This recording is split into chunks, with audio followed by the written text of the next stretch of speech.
Continue our conversation about the investigation into the attempted bombing in Times Square last night. Congressman Peter King is a Republican of New York. He's a ranking Republican member on the House Homeland Security Committee and also serves on the Permanent Select Committee on Intelligence. Congressman, simple question off the top. What is the latest on this investigation as you know it? From what I know, it's being heavily investigated. Obviously, the fertilizer is being examined very carefully. They do believe it's a person in the tri-state area, but other than that, this is going to be an NYPD Joint Terrorism Task Force investigation. There are obviously a lot of leads as far as fingerprints, as far as the identification number of the vehicle. So there's any number of leads they have, or at least bits of evidence they have. But my understanding is they've not zeroed in on anyone in particular, even though they may have one person in mind, but there's nothing definite yet. Are you hearing that by most police and law enforcement authorities think at the moment this is a homegrown incident, though, not an international incident of any kind? My understanding is, from talking to people at the international level, that there was no international chatter, there was no indication at all from overseas that something was going to happen. So whether or not this is al-Qaeda linked or not, it would be homegrown. In other words, even if it is al-Qaeda, it appears to be a homegrown incident, if it is al-Qaeda. Earlier today, you raised some eyebrows when you were trying to figure out who might be responsible for this, and you were being careful in saying might, but you did say one possibility, and again, this is one possibility. Close to the Viacom building, you were saying that the outrage at one of the South Park incidents not that long ago. Was that perhaps getting out a little ahead of yourself? No, not really, because I know that it is being looked at by investigators as one of the possibilities. I was going down a list of possibilities, and that is one of them, to show again, how many things that the police and the Joint Terrorism Task Force have to look at, and that is one of them. But that basically is, all I know is that they themselves, the police, thought it was something that should be looked into, and is being looked into, along with any number of other scenarios. What's your sense from everything you've heard here? Every city, but especially New York City, reconfigured just about everything it does after 9/11. Times Square, one of the biggest targets if you're trying to make a statement, whether it's homegrown, whether it's a solo actor, whether it's an international organization. What's your sense of what you've seen in the last 24 hours about, A, how this was handled, and B, is the city, does it have everything it needs? Is it doing everything it needs to do, or is something need to be tweaked?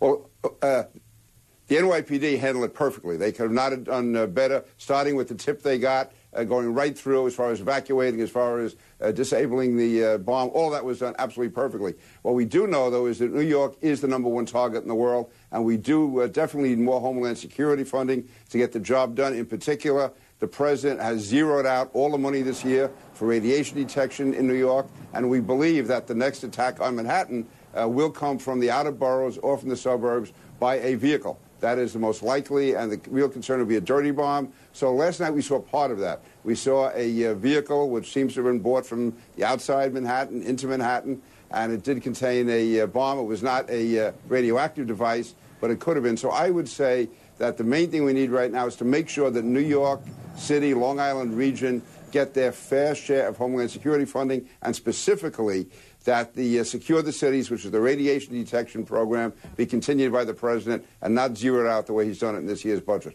Congressman Peter King. Joining us on the phone right now is Congressman Peter King. He's a Republican from Long Island, the ranking member of the House Homeland Security Committee. Congressman, welcome to the show. Great to be with you. Terrific. What are your thoughts this afternoon? You've been following events. I know you get briefed. What do you think? Yeah, well, if what I can tell, there is no overseas intelligence indicating this was part of a internationally coordinated plot. I think it could be a self-starter. It could be a homegrown terrorist. It could also be a Timothy McVeigh. But right now, I think we have to assume that the worst possible threat is that it somehow is a link to Al-Qaeda or the Taliban, and go from there and rule that out, hope it's something else. But listen, the NYPD and the JTTF, they know what they're doing, and there's an awful lot of evidence that was left behind, and I think it'll be probably not too soon before the NYPD is a good idea where this is leading. Congressman King, you originally said that the bomb scare might have been the work of Islamic extremists who are upset over an episode of South Park that attempted to depict the Prophet Muhammad. Any comments on that?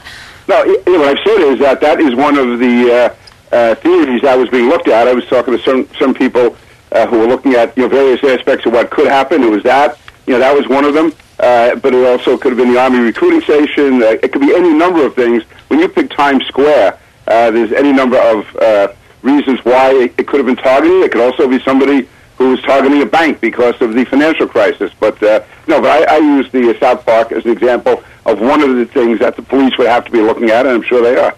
Congressman Peter King, thank you very much for joining us. Joining us now on the phone from New York is the ranking member on the House Homeland Security Committee, Congressman Peter King of New York. Congressman, you're a good friend of this program. Thanks for joining us. Look, we've got a couple of things going on here. We've got this bomb that was found inside Times Square, and in the last few minutes, apparently in Pittsburgh, another small explosive device was found not too far from where 5,000 people were competing in a marathon race. What's going on here?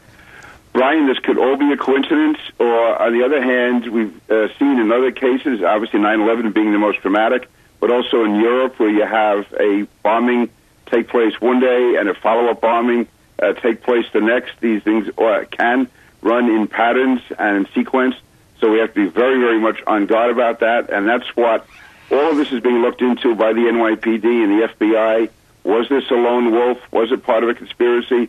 Is there any international connection, or is it just self-starters at home? Could it be a Timothy McVeigh, or could these be Al-Qaeda sympathizers, Al-Qaeda supporters, or maybe even actually controlled by some Al-Qaeda leadership? And all of this has to be looked into, and whether or not there are going to be follow-up attacks. That's why it is extremely challenging for the NYPD and the FBI, but no one's better equipped than they are. And also, they do have the advantage of having an awful lot of evidence left behind. Well, let's talk about that. Usually, if people in the intelligence community get some sense this is not international terrorism, they sort of wave you off rather quickly. They haven't done that in this particular case.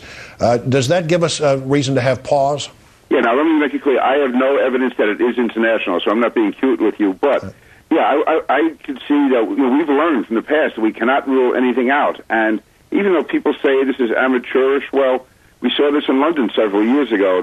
Where there was a bombing similar to this, and I think it was a Thursday or Friday night outside a nightclub in London, very similar type explosives. Then we saw, soon after that, there was an attack at the airport in Glasgow.